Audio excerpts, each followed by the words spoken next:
Good morning. I'm Elaine Cozart, and I'm your worship associate this morning. The importance of adult friendships is real. Studies on aging indicate that having a healthy social network is one ingredient to living a longer life. Yet, a 2021 survey revealed a third of American adults reported that they have fewer than 3 close friends. An online search of making friends as an adult will return a very long list of how-tos, invitations to social media groups, and many articles on relationships. There's also guidance on keeping friends, specifically how to stay connected.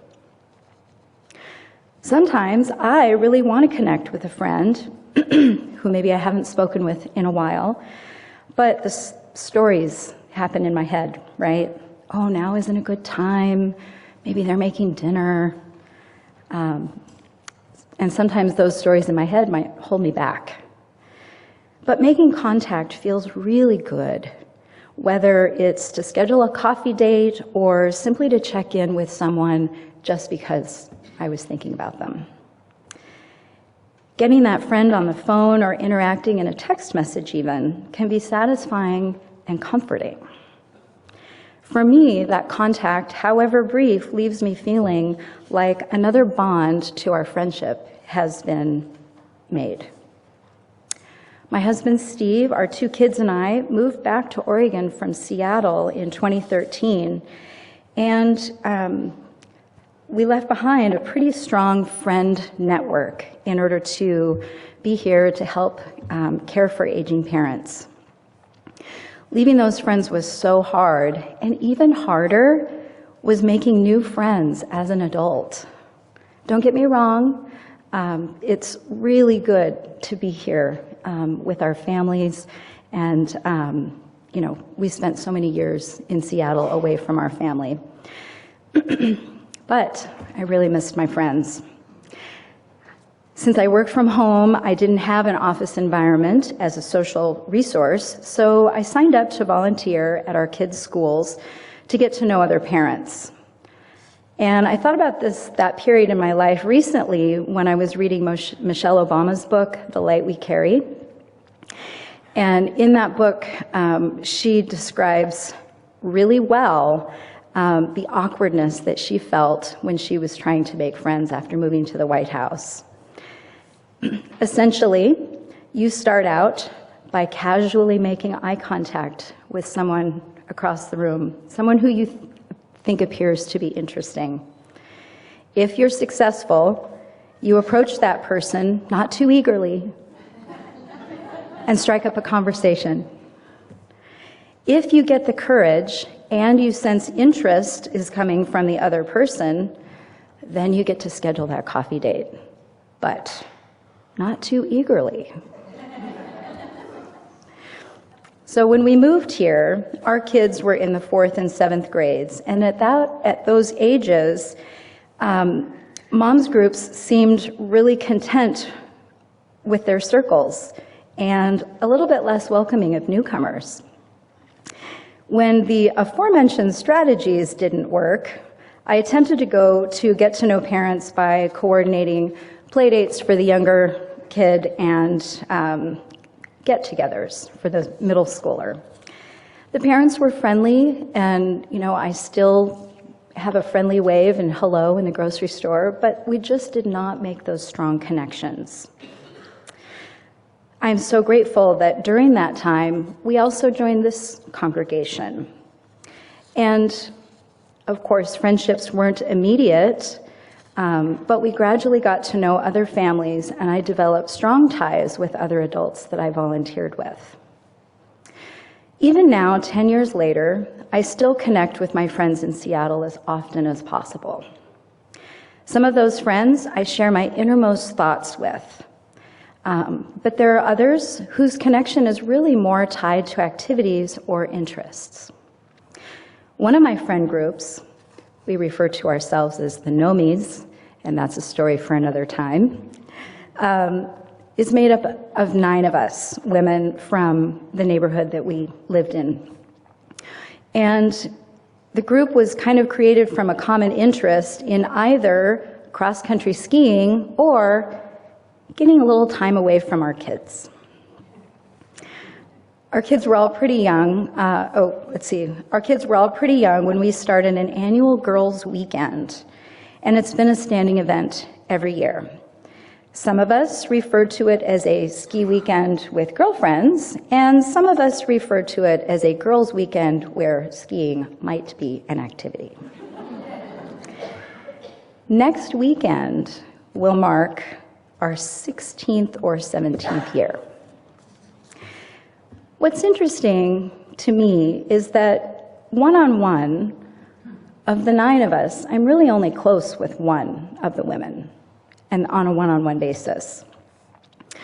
Her name is Julie. We hit it off in our neighborhood babysitting co-op and bunco nights. Before long, we were cross-country skiing and cycling together, and then there was an added bonus that our kids and our husbands became really good friends as well. There are other pairs or small groups within our larger group who have very close friend relationships, but when we are all together, we are like a tribe. We lean on each other for advice on parenting, kids, caring for parents, investing in estate planning, and how to best support each other during trying times. Some have been through divorce, mental health crises, cancer, and loss. In all these years, we've been there for each other, and we've also celebrated many milestones. Beyond our 1 weekend per year, we've been staying connected digitally in a WhatsApp chat. You know, I'm the long-distance member of the group. So when this started after our trip in January 2020, it was just before the pandemic started. And those periodic check-ins make me feel so much closer to them, and we all make an effort to remind each other, in our own subtle ways, how important we are to each other. Will this help us live longer? I hope so. But the main thing is for us to engage with each other and appreciate one another at every opportunity. Our reading today is from Kahlil Gibran, and this is on friendship. And a youth said, "Speak to us of friendship." And he answered, saying, "Your friend is your needs answered. He is your field which you sow with love and recap with thanksgiving, and he is your board and your fireside. For you come to him with your hunger, and you seek him for peace. When your friend speaks their mind, you fear not the nay in your own mind, nor do you withhold the I. And when they are silent, your heart ceases not to listen to their heart. For without words, in friendship, all thoughts, all desires, all expectations are born and shared with joy that is unacclaimed. When you part from your friend, you grieve not, for that which you love most in them may be clearer in their absence, as the mountain to the climber is clearer from the plain. And let there be no purpose in friendship save the deepening of the spirit. For love that seeks aught but the disclosure of its own mystery is not love, but a net cast forth, and only the unprofitable is caught. And let your best be for your friend. If they must know the ebb of your tide, let them know its flood also. Seek them always with hours to live, for it is theirs to fill your need, but not your emptiness. In the sweetness of friendship, let there be laughter and sharing of pleasures, for it is in the dew of little things the heart finds its morning and is refreshed.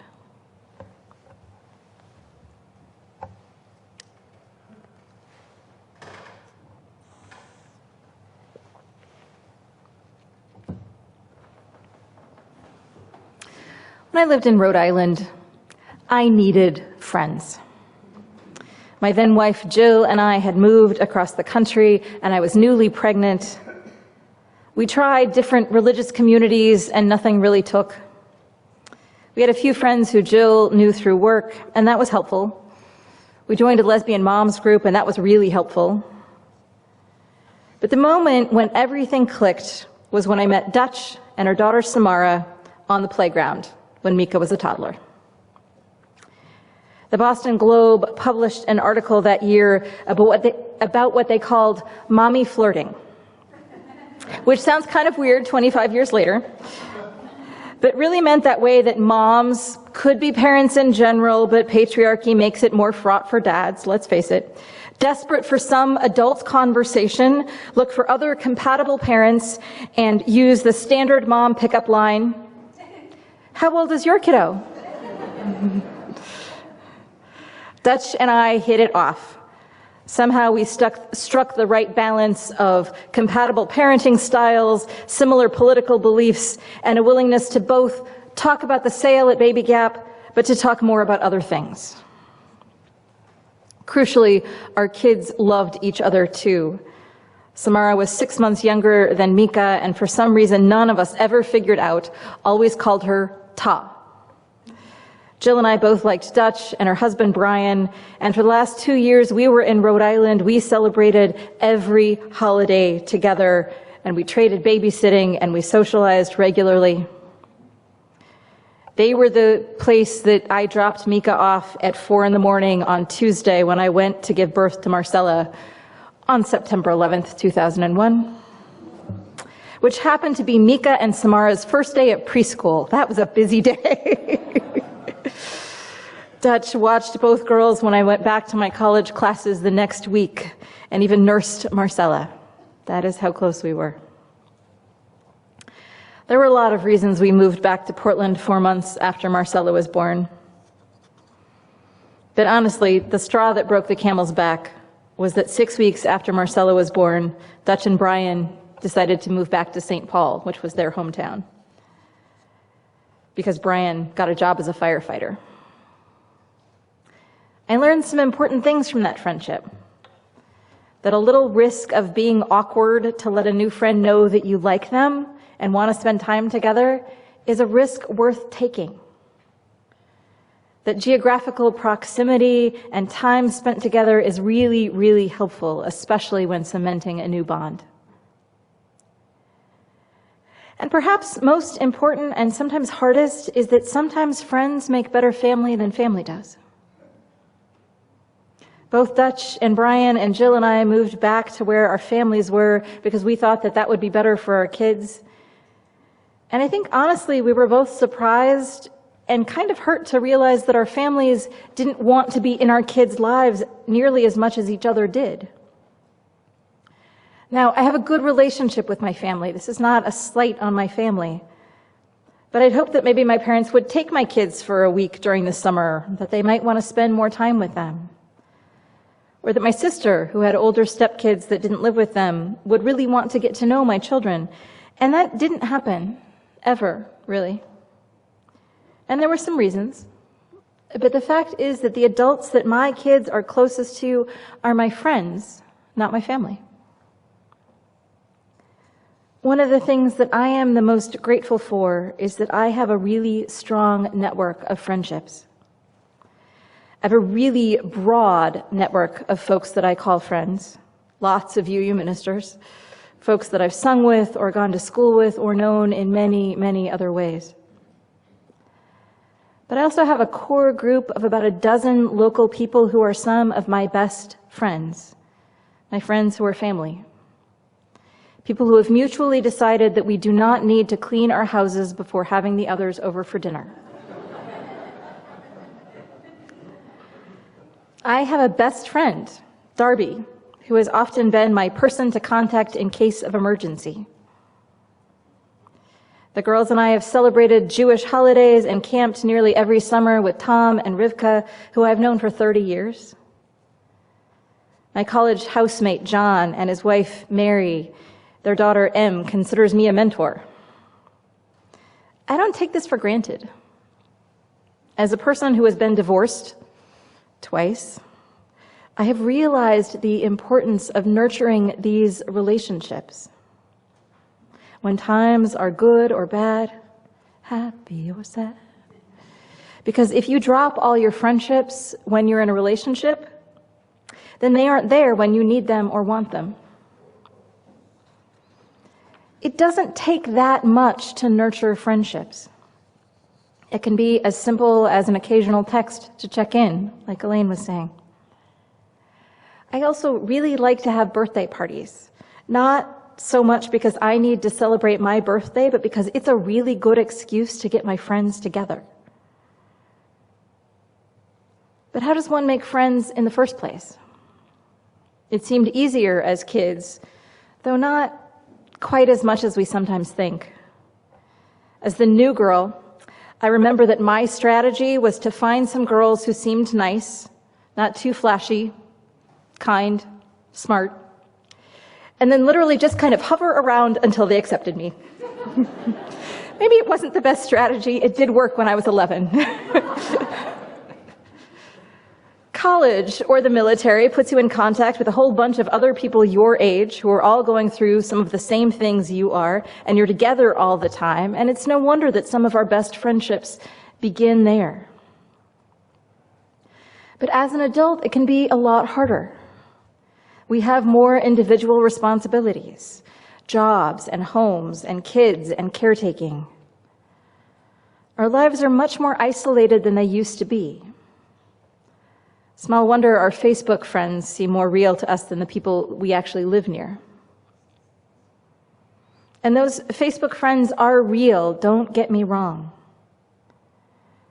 But sometimes we can get into the cycle of the fact that everyone always only posts the best and think that our life is not going so well by comparison. And sometimes you just need somebody to drive to the pharmacy to pick up cold medicine for you, and your friend in Maine can't do that. So how do we make friends as we get older?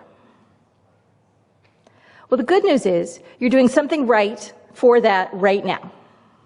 You are here. It has been absolutely fabulous to see some of the friendships that have built and blossomed here at church.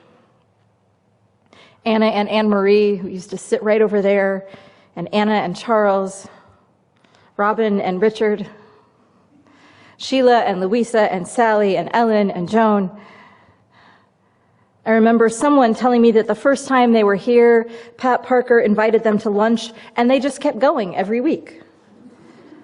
This congregation is a rich source of people who have compatible worldviews and who want to make connections. Right? If coffee hour isn't your thing, and I know for a lot of people coffee hour isn't their thing, see if someone might want to go to the park and let the kids play. Or if someone might want to grab coffee with you somewhere else. Join a chalice circle, Tuesdays, 7 o'clock, here, email me. Or a dinners group, or one of our other groups focused on both a shared interest and building community. Or better yet, go volunteer for the Hope Food Pantry on a Friday, or make dinner for Feed the Hungry on the 5th Sunday of the month, because doing something together is a great way to create friendships in a lower pressure atmosphere. It does take some work. It is easy for some folks to say, well, no one talks to me. But you kind of have to put yourself out there too. Take part in something. Sunday mornings is enough to see if folks are generally compatible, but not enough to make friends, and waiting to be asked to join isn't the best strategy. In a book called Platonic, How the Science of Attachment Can Help You Make and Keep Friends, Marissa Franco, PhD, writes that things like showing up actually make a surprising amount of difference.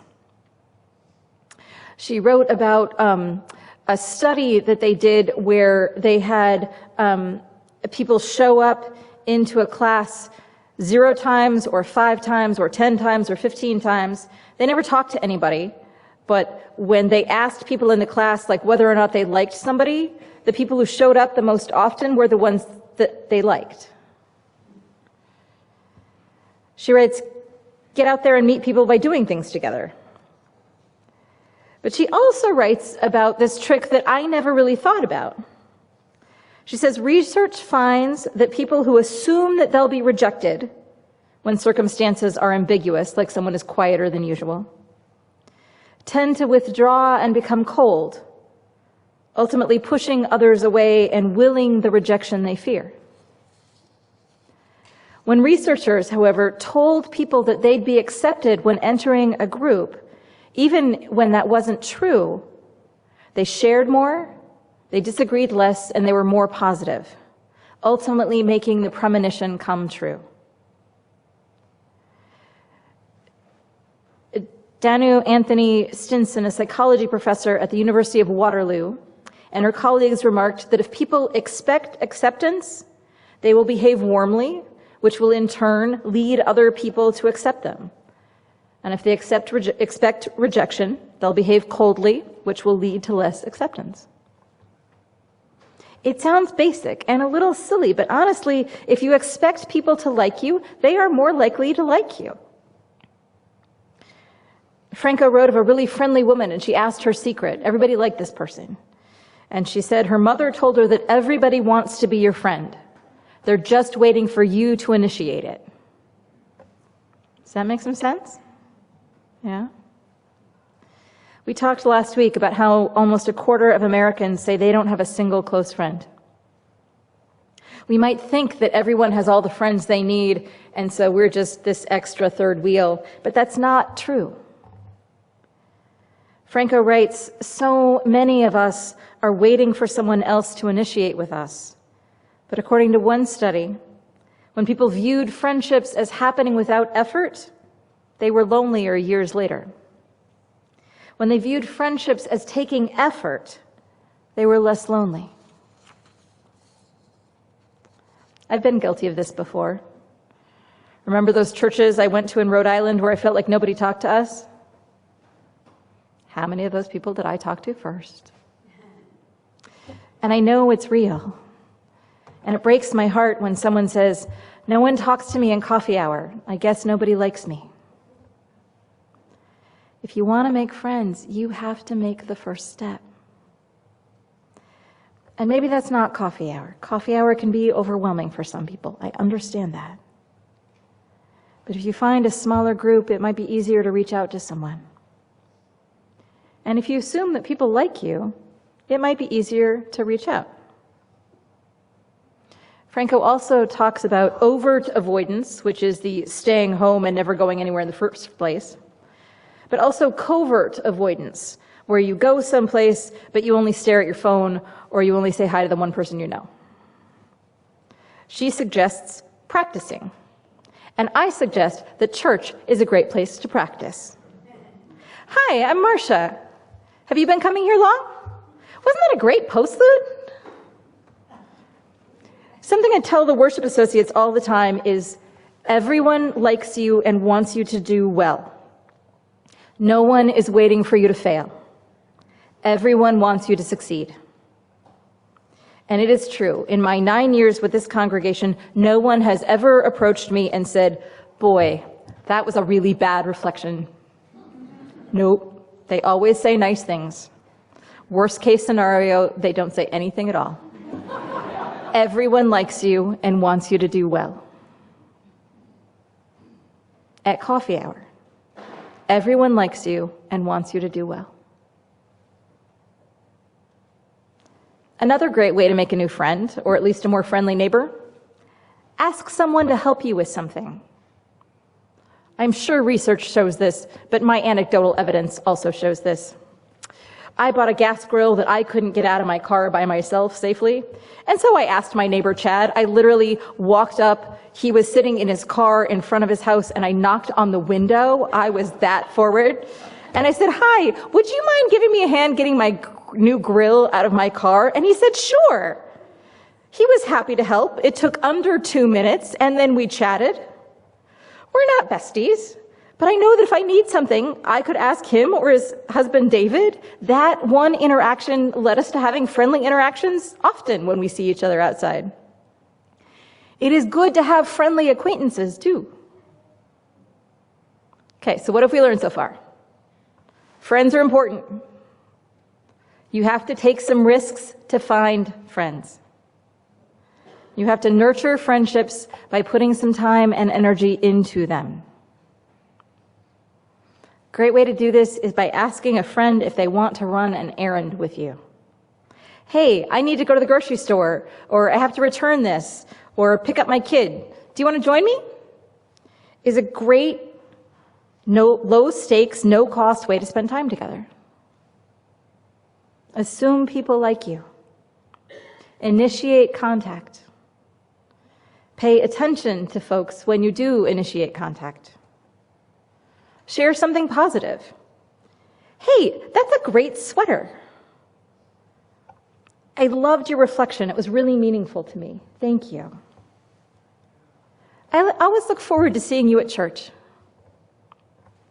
Now, admittedly, I am a middle-aged woman and I can get away with saying these things, but if you say things in a nice way, you can too, because pretty much we can all tell the difference between a friendly comment and a bad pickup line. Stay on the friendly comment side of things and you should be fine.